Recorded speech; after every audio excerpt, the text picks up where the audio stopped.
You're listening to Who's Tom and Dick, a weekly podcast with your hosts, Martin Weavers, fighting stage 4 lung cancer, and Patrick Mortimer, living with heart disease. Why not grab yourself a cup of coffee, sit back, and enjoy the chatter as we discuss and share information, talking about tough subjects, and offering help, support, and motivation with a positive mental attitude.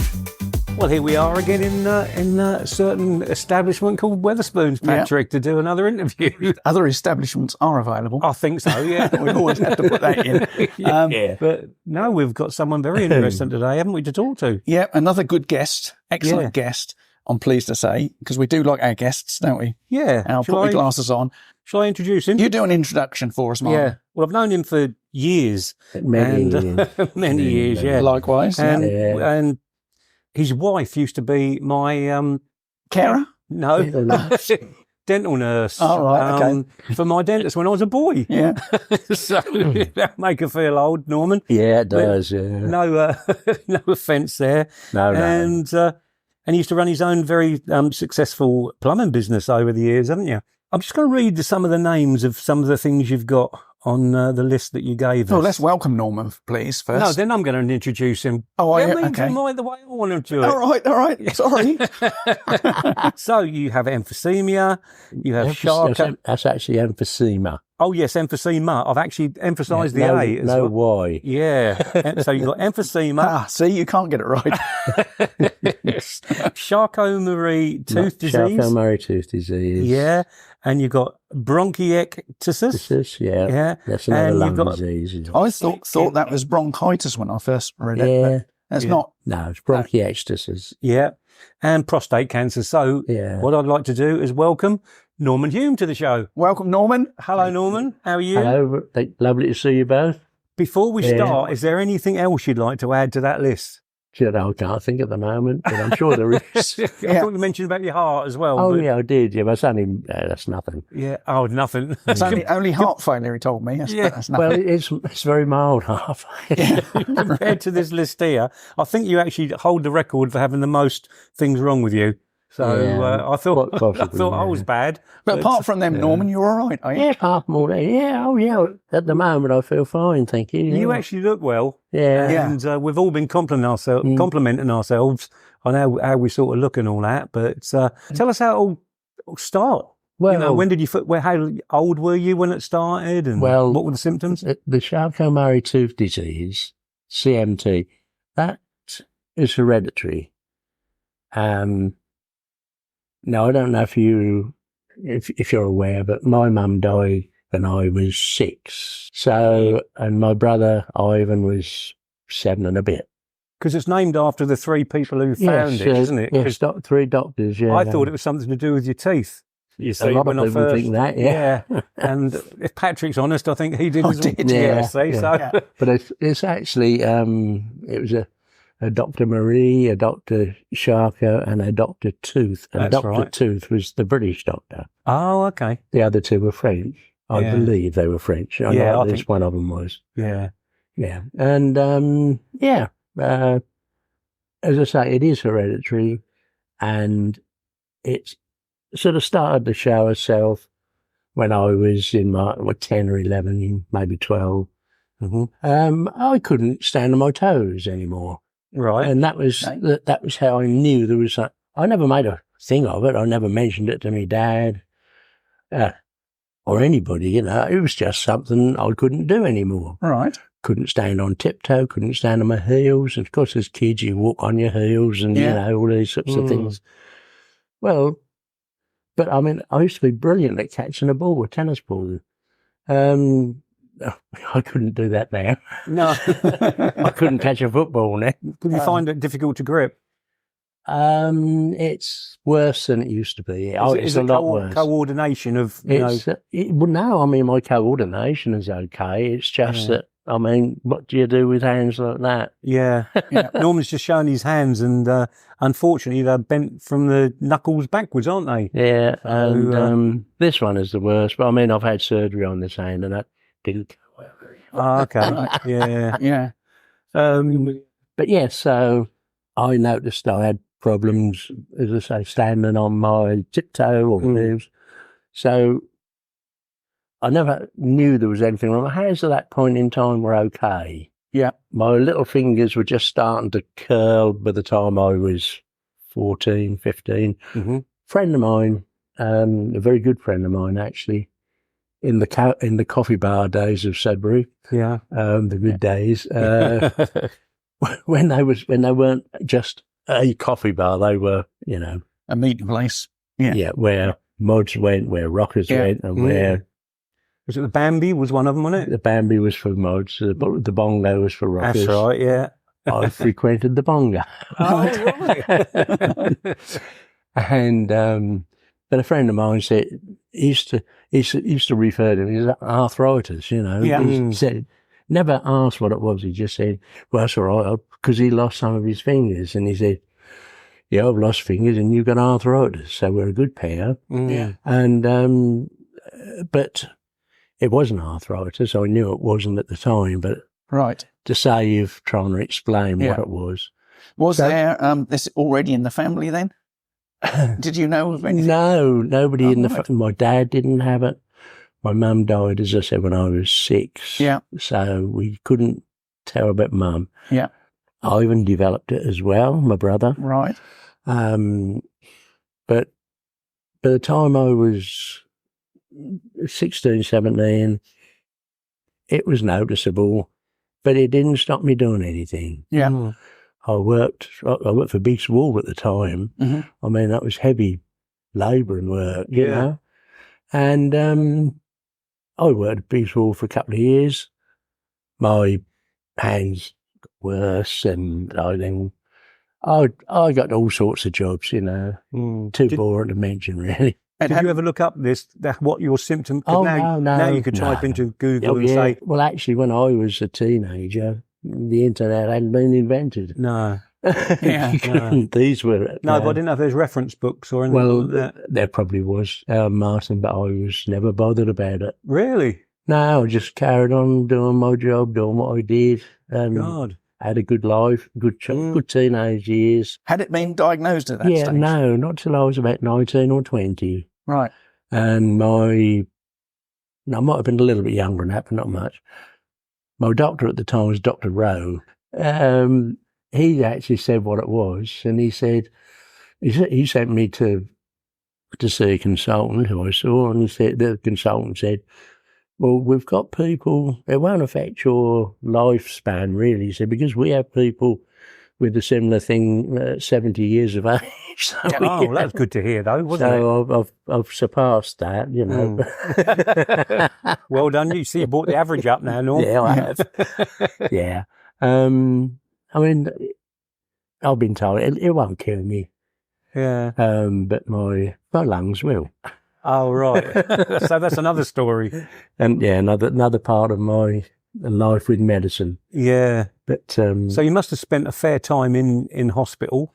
Not with my hands, because there weren't anything they could do, really. It was, I've got this complaint, but nothing could be done. I have had operations on my hands. Yeah.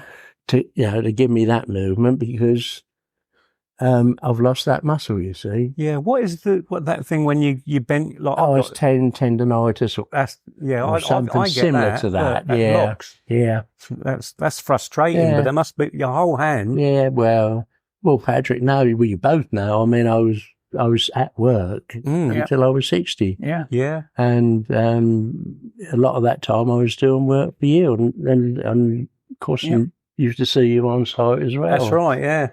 Yeah, I think you sort of, as you grow up with it, you sort of tend to find a way around it, because I don't want to use the word norm, but that's the norm for you, isn't it? A norm for norm. Yeah. The norm for norm, yeah. Because we also had a wall tiler who had one hand. Oh. And when you think about a wall tiler with one hand, you think, that's impossible. I know him, actually. He was really good, wasn't he? Who was that? He was good tiler. I can't remember his name now. Jonathan. That's right. What worked for you? Yeah. And he had one hand, and his tiling was brilliant. And he learnt to... His juggling wasn't so good. No. Funnily enough, we lived a couple of doors down from him in Nursery Road. Yeah. When he was growing up. Oh, right, okay. So I knew him from, his early teens and Yeah. Yeah, but he was I must a have nice left boy. your company by then because I don't remember him. No, I don't remember him working for you. I'm trying to think, Yeah. did your time when I was... Yeah, did a lot of Probably did. the homes, yeah. Yeah, yeah. Well, he worked You for forget. the guy at Sudbury Thailand Gallery. Oh, that's right. He did. That's yeah, why I I've know seen him in there as well. Yeah. So he worked for him. So going on from there, the other illnesses that you've got, Norman, are they brought on from this one? From Charcot-Marie-Tooth Disease? Yes. No. Bronchiectasis and emphysema are brought on by smoking and my work. Right. Because it's the fumes from soldering, it's in a confined space, and also dust. Oh, right. Yeah. So, and probably asbestos. Well, I did work with asbestos, but there was no sign of asbestos in my lungs. So that was discounted, They looked for that with me. They thought mine was related to it because I said I worked in old buildings. Was lead found in your lungs? Were you using old solder? Well, it was well into the 70s before that was changed. Yeah. I mean, I've still got some leaded solder at home. Yeah. Because the new stuff isn't much good anyway. Lead free, no, it's not very good. No. So if you want to buy some, anybody. Yeah, it's a higher melting point, which means you get more heat and, Yeah. Yeah, I don't like it so much. It didn't go down well with the trades, I know at the time. So they found lead on your lung, did they? No. Didn't they? No, nothing like that, no. So what did they find? It was purely the dust and smoke inhalation damage, Right. God. Yeah, because when you think when you're welding a pipe, you are right close to it, aren't you? Yeah, you're over it, Yeah. I wasn't actually welding, it was soldering, but the same thing anyway, Yeah. I mean, you're right over it. And you just don't think anything of it at the time. No. And of course they would never, that was never publicised at the time, but, we all knew it. I mean, it stank, Yeah. when you were doing that, but, I wonder about MDF nowadays, but people say it's okay. It's not. But It's I wonder, deadly. Yeah, in a few years when people inhaling it. Yeah. What about Artex? Yeah, It's got asbestos in it. Yeah. Who knew? Yes, right. All the perils of our trade. So going back just briefly to your Charcot-Marie-Tooth Disease, did you know that Alan Jackson, the country singer, he suffers from that? Did you know Alan Jackson? No. He's a country and western singer, really famous in America. Right. Because we get a lot of listeners over in America, you see, so they'll all know him. Oh, but excellent. I looked up to see if any celebrities had actually got it, and he's the only one I could find. Oh, I see. So, and he's just retired. When you said that sounded as if you were asking Norman if he knew him personally. Well, no, of him, because, I look at people who have got, lung disease and things like that. Yeah. So, but no, Alan Jackson, country and western, very good. Is that the only one you could find then? It's 5 o'clock Sunday. That was his most famous song. Oh, was it really? Yeah, and I never found another celebrity. No, I was trying to find an English one. I've never heard of him either. Haven't you really? Well, with you're talking about Charcot-Marie-Tooth Disease, aren't you? Well, it's the most common rare disease. Oh, It's really? the disease. It's the most common. No, sorry, it's the most common, unheard of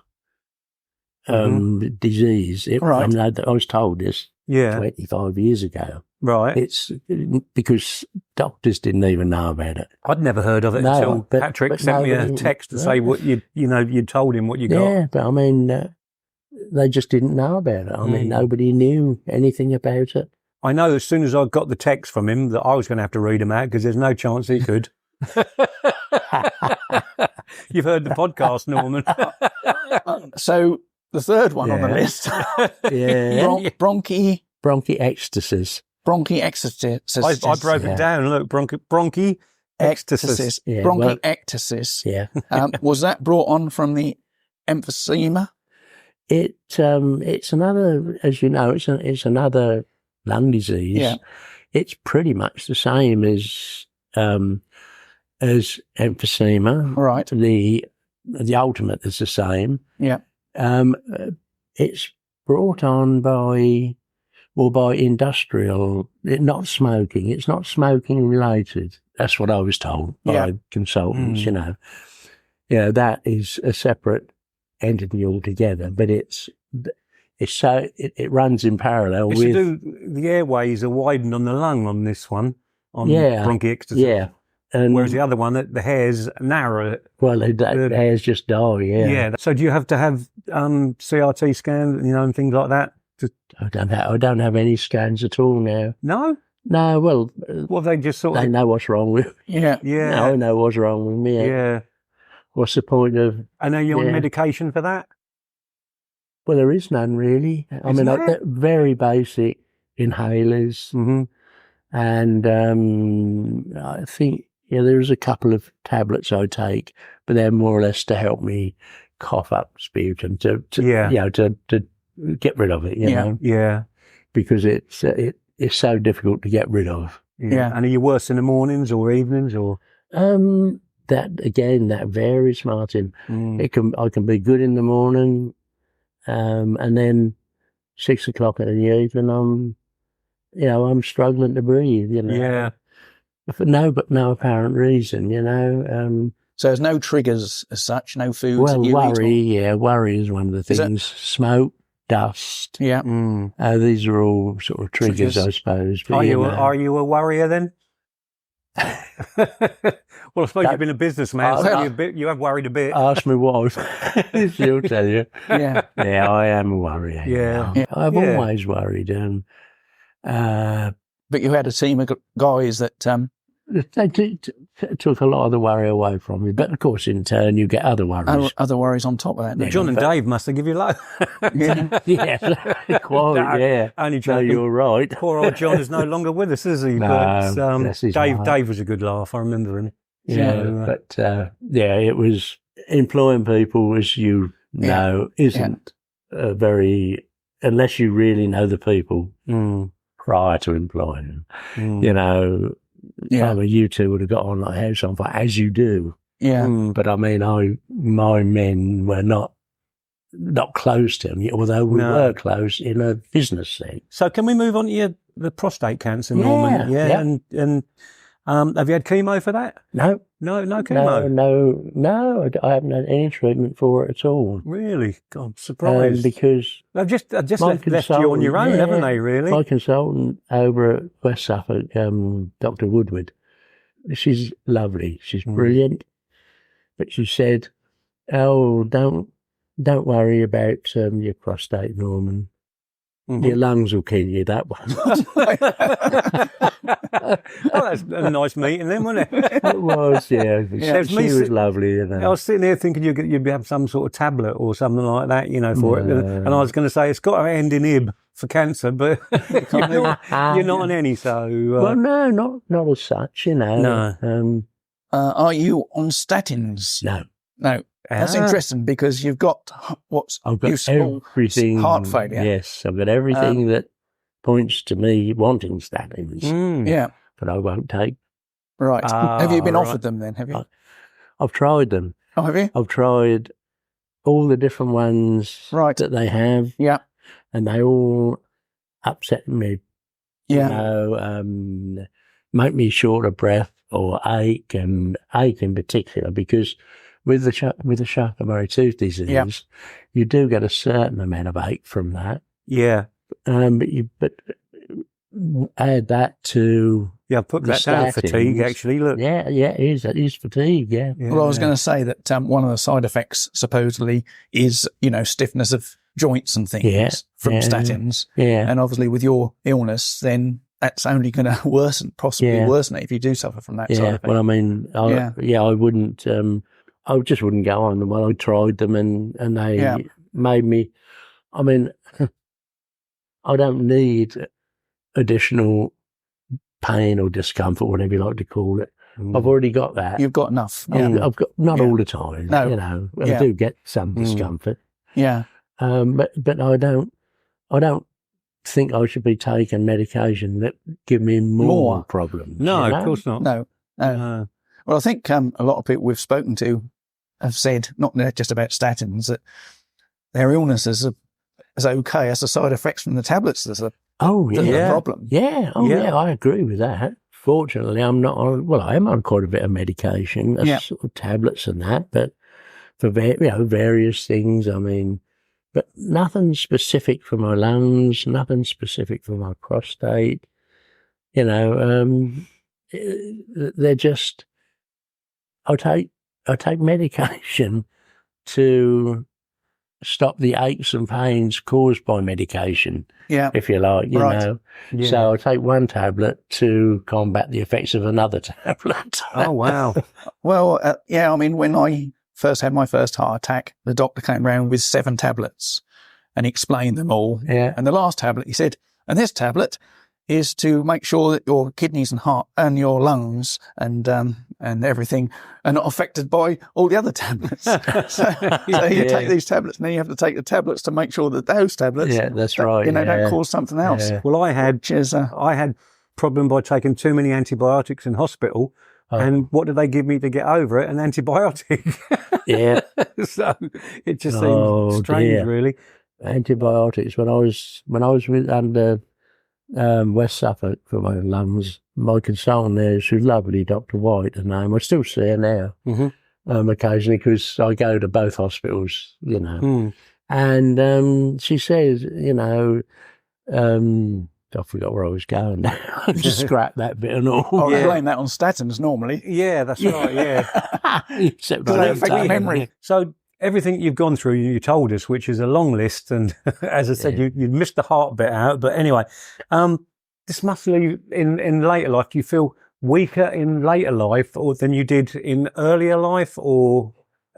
Yeah, I think a lot of that is age-related, though. I mean, but my mind is still strong. You know, I want to do things. I was saying to Patrick, I want to, you know, I've got somebody coming around to put a fence up. I want to be doing that. Yeah. And I don't want someone else to do that. That's a job I've always done myself.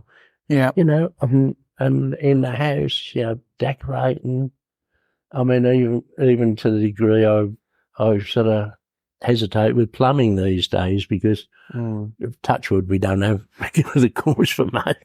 Do you get a good plumbing firm? That is it. Yeah, call Dave. Yeah, well, yeah, he probably would as well. Yeah, he would. He'd probably charge me a fortune. Yeah. Well, I tell you what, you've been so open here, Norman, hasn't he? Yeah, it's been really great, Norman. Thank you very much for taking the time and telling us your story. Right, yeah. You've been so honest, and I want to say thank you very much. And I just hope you live a long life with all this. So I hope we all do. Yeah, that's right. Yeah. Thanks very much, Norman, for showing up and telling us your story. It's my pleasure. That's really great that Norman agreed to come in like that, because I asked him a few months ago and he wasn't quite so sure. So he's obviously got some confidence to come back in and discuss all his ailments. I know. Well, especially, because it's a nerve-wracking thing, but hopefully we made him feel comfortable, because that's what everybody says. We sit around and we have a chat. No, I find it quite a relaxing atmosphere in Wetherspoons, you know, because there's a bit of clanking and clonking going on, and the guest tends to sort of feel quite relaxed from the start, doesn't he? You'll never guess what. I've just looked at the timer. Right. I've actually got time for a joke of the week. Hang on. Providing that's a good one. I tell you what, I think this one might be a good one. Okay. So it's time for Martin's joke of the week. So I went up to a policeman and he gave me a piece of paper and a pencil. I said, "What's that for?" He said, "I want you to help me trace someone." I bet you've never heard that one before. Not heard that one before, no. I like jokes like that, you see. And so we're on next week, aren't we? We're on our own together next week. So I don't know whether that's going to put anybody off, but talking about all sorts of things. We've got a bit of a heat wave at the moment as well. So yeah, I know. I've got a little ditty. Oh, God. So Wendy told me. I've got a little ditty I'm going to do on how to look after yourself in the heat next week. Yeah, that's that right. That will surprise you, because I've got something in that you won't know. Really? Yeah. I didn't know until I read it. I'm going to be thinking all week now what it is. Following next week's episode, we have a great guest coming in. An individual who was at once a professional rugby player, but unfortunately, he had discovered that he'd got a cancer growth in his groin, and that changed his whole world. And we're going to find out about... find out exactly what he's up to now, because he's not a rugby player anymore, and he's really, really got an interesting story, hasn't he, Pat? So We're having Harvey Burnett in the studio to discuss his position as an ex-Scottish International Rugby League player, 2 times cancer survivor. He's also an ambassador for the Teenage Cancer Trust. Yeah, he's got a lot of things he's doing, and I think it's really well worth listening to. And he runs his own business called Making My Grass Greener, which is helping out in the community in many ways and in other countries too, and we'll find out all about that as well. So we're looking forward to seeing and speaking to Harvey Burnett in a couple of weeks' time. I think that will be out on the 23rd of August, 2024. Now, Martin, before we go... I went in a shop in Bury, and I went into this shop, and they got sugar-free sweets. And they've got Coke bottles, jelly tots, and all that sort of stuff in there. Wow. So that's interesting. I thought you were going to suddenly go, and I bought you a pack.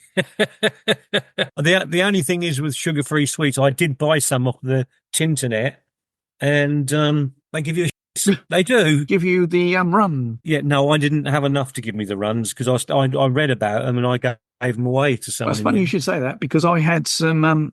I bought a packet of Coca-Cola bottles, and after trying the mints, finding they were so hard, I thought I'll try the Coca-Cola bottles because if they're as bad, I'll chuck them away as well.